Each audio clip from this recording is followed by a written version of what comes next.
Xin chào mọi người, mình là Thảo ở Canada và hôm nay cả nhà mình sẽ cùng nhau đi tới Mexico.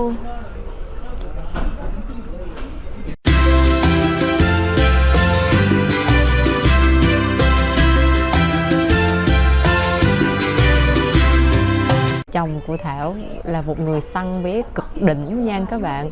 Mọi người biết là chồng của mình đã mua vé đi tới Mexico một chiều là chỉ có 88 đô Canada, tức là khoảng tầm 65 đô Mỹ, là khoảng 1.500.000 Việt Nam đồng.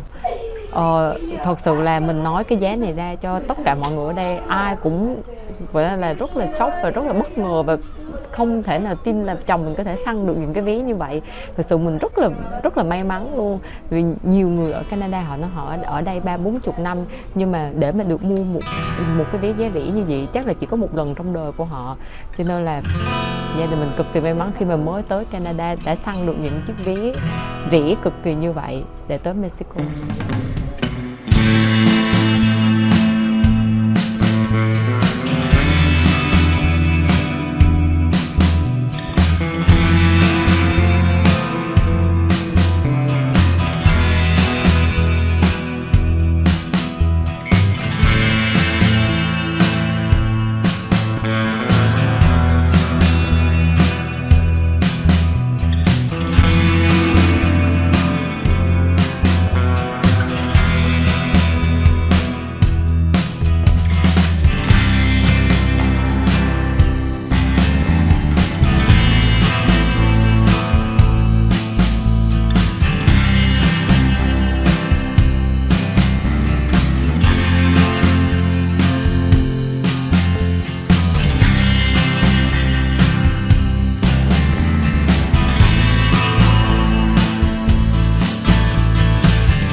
Hiện nay gia đình mình đang ở bãi biển Con Cưng ở Mexico, rất là đẹp luôn nha mọi người. Trời ơi, cái màu nước biển kìa, cái màu nước biển nó xanh mà nhìn nó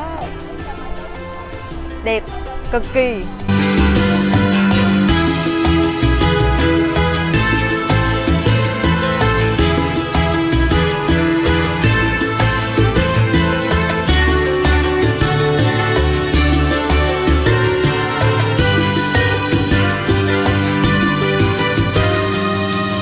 Nhưng mà hôm nay có vẻ là trời hơi gió cho nên là có sóng một chút, chứ bình thường mà cái dòng nước đó mà không có sóng nữa là tưởng tượng sao mọi người, quá đã.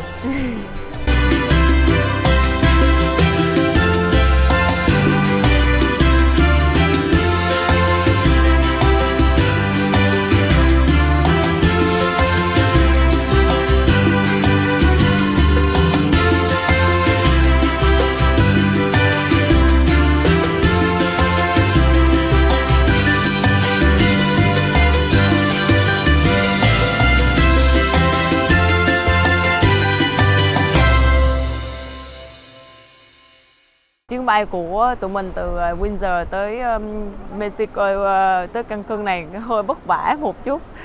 Hành trình chuyến bay có 4 tiếng nhưng mà thật ra tính là bay gần hơn 12 tiếng, bởi vì là check-in ở hải quan nó rất là đông luôn. Chưa bao giờ thấy một cái hải quan nào mà nó nhiều người đến như vậy, nhiều du khách đến như vậy.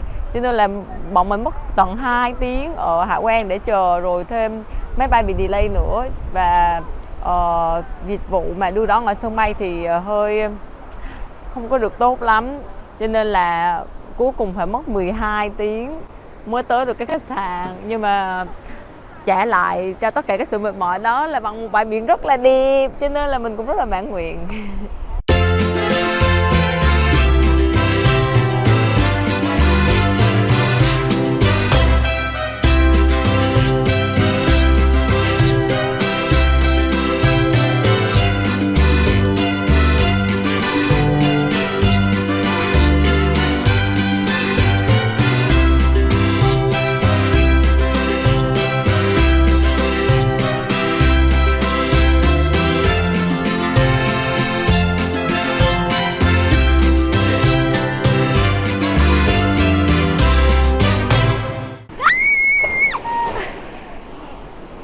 cái bãi biển cực kỳ đẹp, nước cực kỳ trong xanh, rất là đẹp.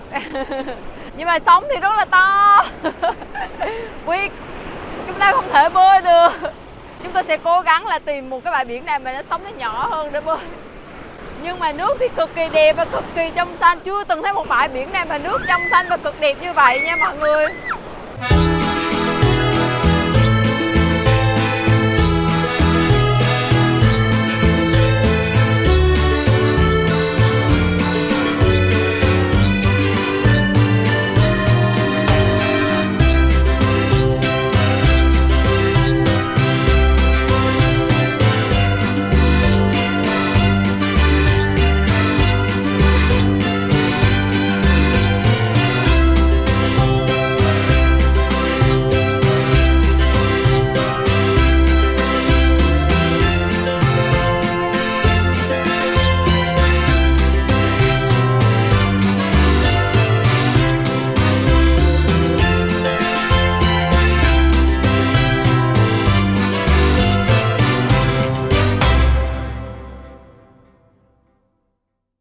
Và sau khi tắm biển thì bây giờ gia đình của mình đang ăn tại một nhà hàng gần biển.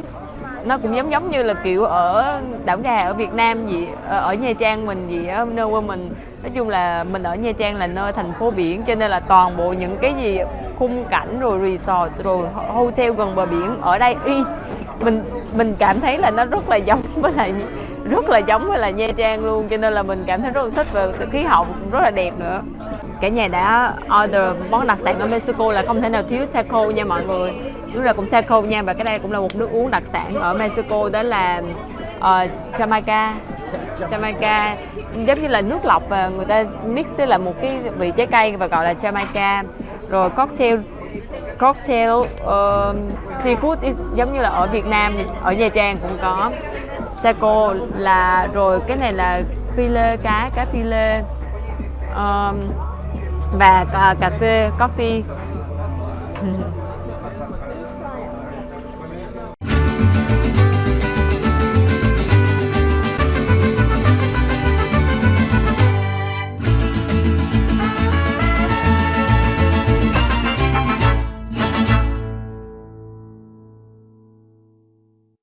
Bây giờ là buổi tối ở Mexico và cả nhà mình vừa mới đi siêu thị để mua một số đồ lặt vặt để ăn ở khách sạn. Bởi vì là ở đây cái thứ gì cũng mắc hết mọi người ơi. Cực kỳ mắc luôn. Giá cả ở đây so với lại ở Canada, cuộc sống phát triển ở đây thì không bằng ở Canada, nhưng mà giá cả thị trường rất là mắc luôn. Từ phương tiện đi lại, đi Uber một ngày hôm nay là chỉ đi 2 tiếng Uber là đã mất hết là cả 500 peso. Đi siêu thị mua có một chút xíu mà đã 2.000 mấy peso. Oh my god, giá cả đây rất là mắc luôn mọi người. Nhưng mà do là chắc là ở đây là cái thành phố du lịch, cho nên là họ lấy giá rất là cao.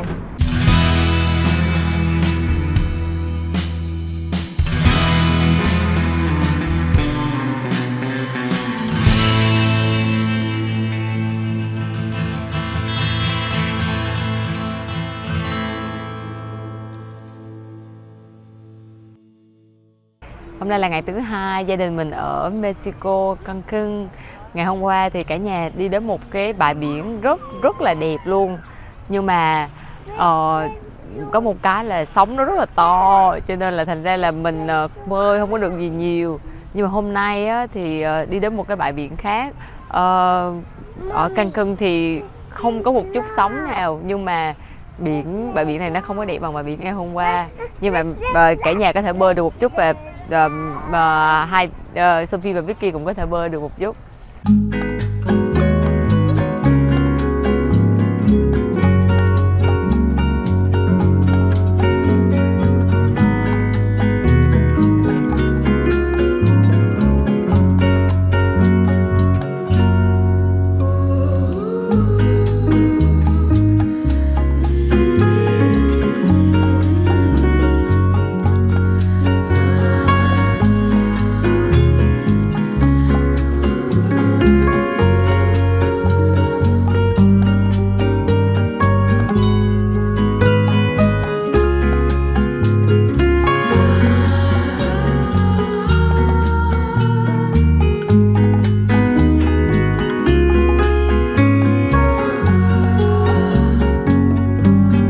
Cancun được coi là một trong những cái thành phố có resort phát triển nhất trên thế giới.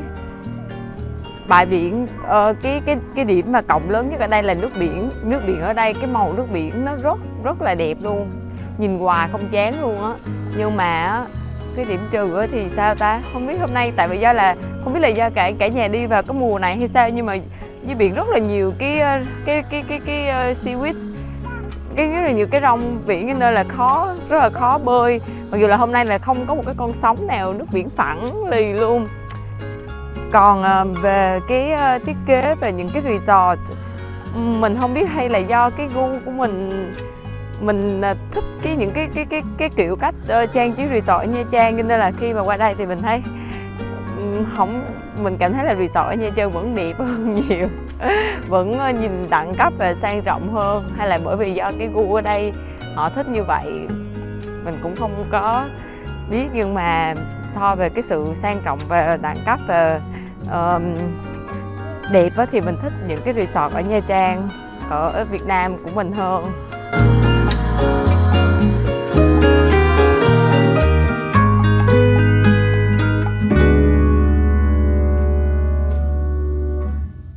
Bay từ Windsor tới Mexico Cancun này thì là 4 tiếng, nhưng mà không nghĩ là chỉ có bay 4 tiếng, còn cách chỉ có 4 tiếng mà cái nhiệt độ nó thay đổi hoàn toàn. Từ một cái ở Windsor thì đang âm độ cực kỳ lạnh, bây giờ qua bên đây thì nó cực kỳ nóng, giống như là y chang như là ở Việt Nam vậy.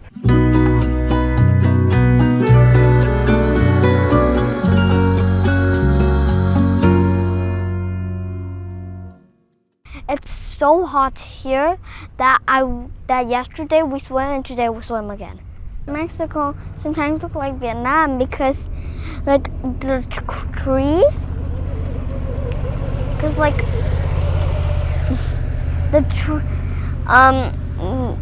coconut trees are everywhere in the street, and it makes me look like Vietnam. Mexico is hot as Vietnam.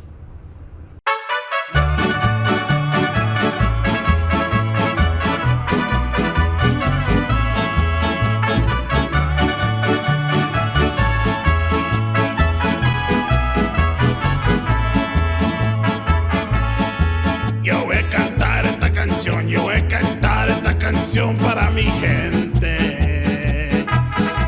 con una pasión tan fuerte.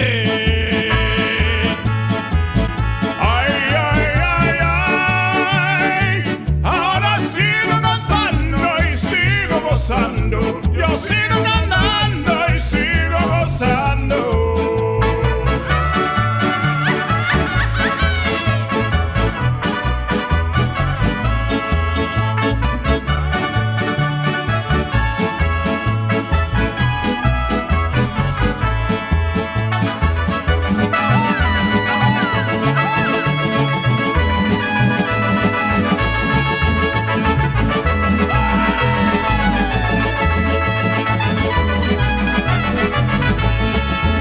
Và sau một chuyến hành trình đi bộ dọc bờ biển dài của cả ngày hôm nay, đi dọc hết bờ biển rồi dừng lại rồi bơi, rồi xong rồi lại đi rồi dừng lại ngồi chơi. Và bây giờ đằng sau mình là tàu cướp biển tàu cướp biển.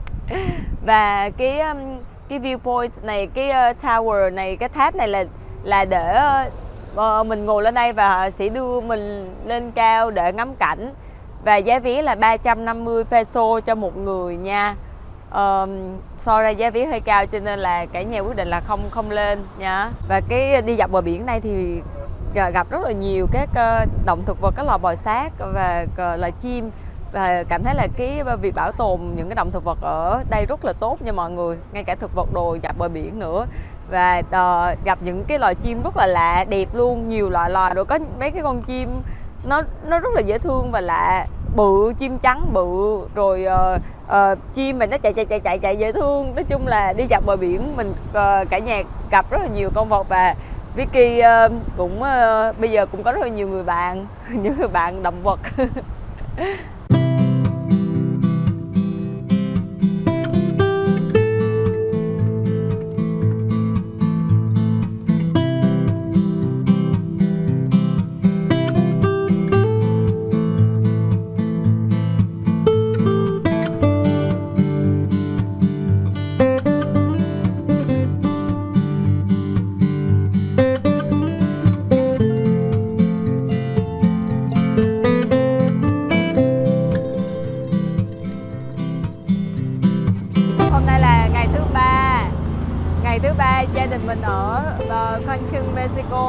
ngày hôm nay thì cả nhà quyết định là không có đi xuống biển nữa, bởi vì là cả 2 ngày đã dành nhiều thời gian ở biển rồi. Thì hôm nay là đi dạo ở xung quanh thành phố. Sáng giờ thì cả nhà mình đi cái plaza lớn nhất ở đây, lớn và rộng nhất, thì rất là đẹp luôn. Và ở trong thì nói chung là nó cũng sẽ giống như những cái shopping mall khác, cũng to lớn và bán những cái mặt hàng thương hiệu và giải trí nhỏ nhỏ cho chị em.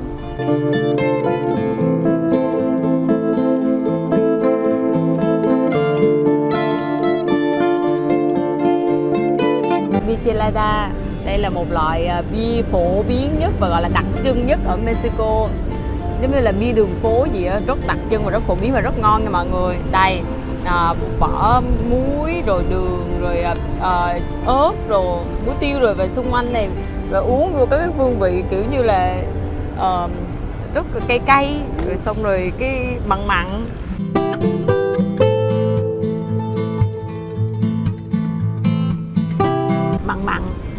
Cay cay, ngon nha mọi người, mà đặc trưng luôn, phổ biến tới Mexico là phải uống Michelada.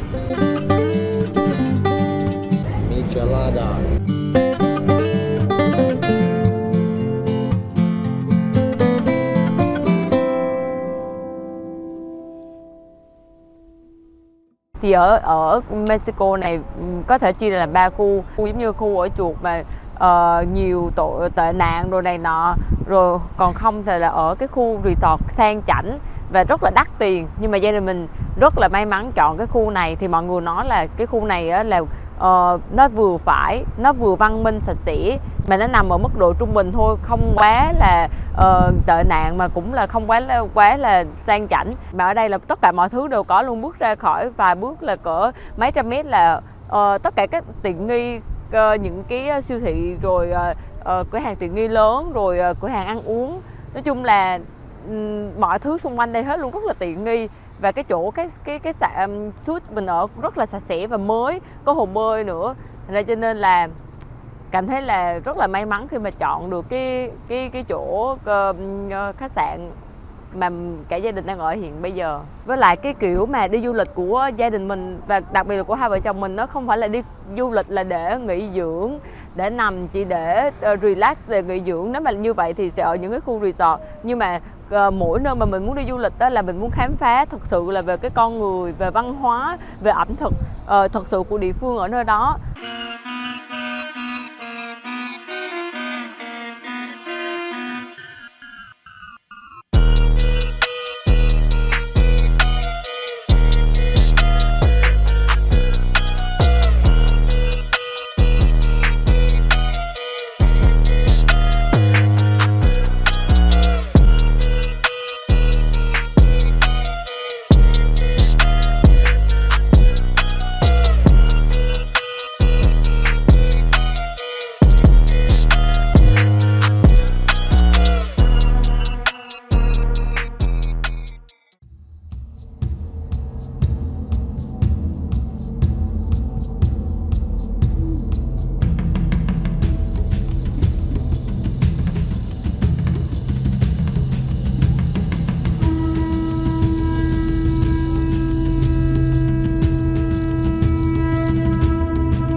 Bây giờ thì gia đình mình đang đi tour chương trình Isa.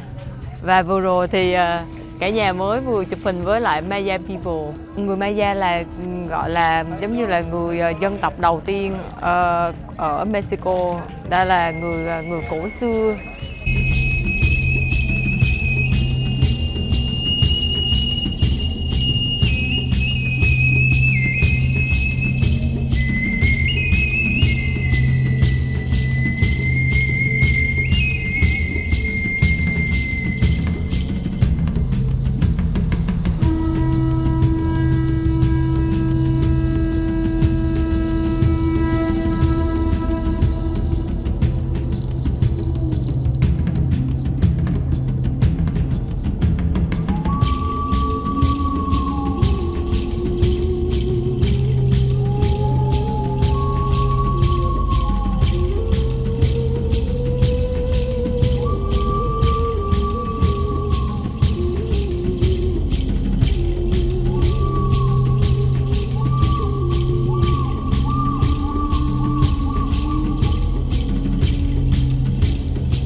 Hồi lúc trước mình có xem một cái bộ phim với chồng mình cũng đã thấy những cái cảnh đó, nhưng mà ngay bây giờ là mình được đứng tại cái nơi mà diễn ra cái bộ phim đó. Họ cắt ngực, móc tim ra hiến tế cho thần linh, sau đó lại chặt đầu và quăng xuống rùng rợn. Nhưng mà đây chính xác là cái nơi trong phim mọi người.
Cenotes là dạng giống như là một cái giếng gì á, với một cái giếng to khổng lồ gì á, và mình sẽ bơi ở dưới cái lòng giếng, và nước giếng này sâu 50 mét, cho nên là dù ai biết bơi hay là không biết bơi thì mọi người cũng phải bận áo phao. Cho nên là nước với độ xanh như vậy, và cái nước này nước tinh khiết, nước rất sạch, cho nên là nó hơi lạnh nha mọi người, nó hơi lạnh.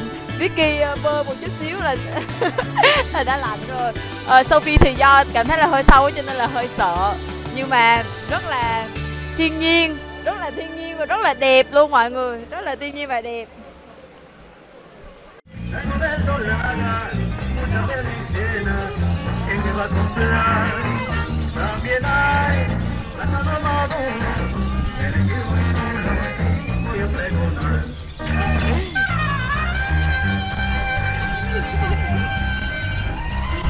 Bây giờ cả nhà mình đang ở Valladolid, một cái thành phố Mexico bình thường, không phải là thành phố du lịch như ở Cancun.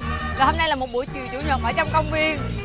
Thật là đúng y chang mọi người nói rằng đó là người Mexico họ sống rất là thoải mái, gọi là rất là phóng khoáng, lúc nào cũng nhảy nhót, vui cười, yêu âm nhạc. Thì hôm nay là một buổi chiều chủ nhật bình thường thôi, và các bạn sẽ thấy đó, cái cuộc sống của họ rất là vô tư, yêu đời nha các bạn. Cuando era lindo, estaba siempre hecho pa'lante, pero ya no ven ustedes, ya no tengo nada, a la China voy.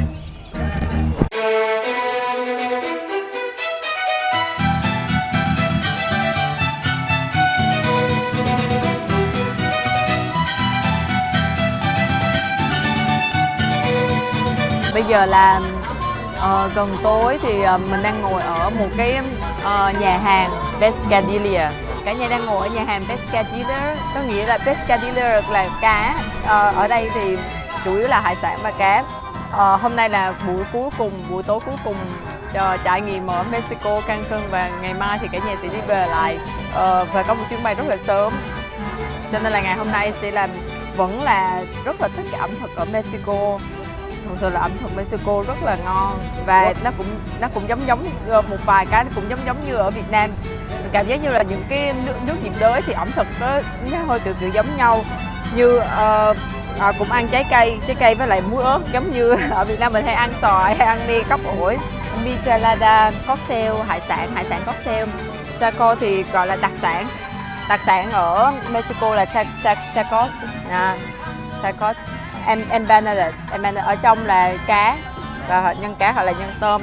Và tối hôm nay là buổi cuối cùng mình trải nghiệm ở Mexico, ăn nhẹ nhàng. Hôm nay cũng không đi đâu nhiều, bởi vì là hôm qua đã đi tour cả một ngày rất là mệt, cho nên hôm nay chỉ đi vòng thành phố và trải nghiệm những cái đặc sản cuối cùng, và mua một chút quà lưu niệm về cho bạn bè.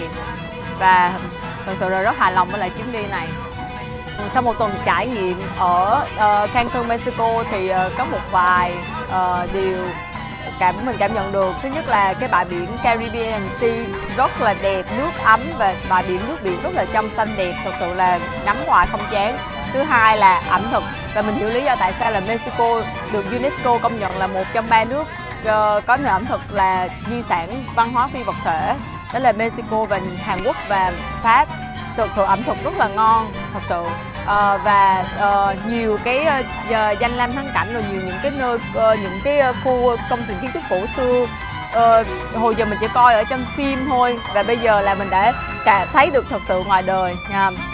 Và nhưng mà chỉ có một cái điểm trừ duy nhất, đó là mà mình nghĩ là ở thành phố du lịch nào cũng có cái tính chất này, đó là hơi chặt chém khách du lịch, giá cả hơi đắt đỏ. Cuối cùng thì vẫn cảm thấy rất hài lòng với lại cái tour này, vẫn muốn là sau này mình sẽ quay lại, gia đình mình sẽ quay lại và tự thuê xe và đi trải nghiệm giống như đi phượt đến những cái nơi mà mình thích.